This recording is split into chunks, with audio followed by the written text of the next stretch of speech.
Hi everybody, welcome back to our channel. In this video, I'll be showing you the procedure on how to use Facebook offline. Now, you have to understand that Facebook doesn't run offline. So you need to be online in order to use Facebook. But you can appear offline on Facebook by turning off your active status in Facebook and Messenger indicating that you're not online and you're just offline, but you have the full feature.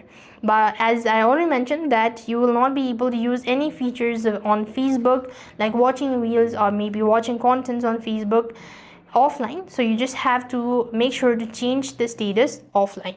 So to do this, you need to first of all what you have to do is open up your Facebook application and then tap on the profile initials.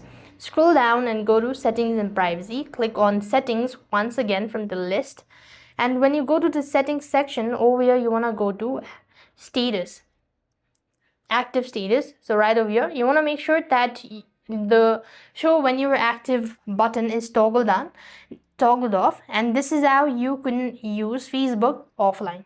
So that's all. I hope the video was helpful. Make sure to like, share and subscribe. Thank you for watching. See you in the next video.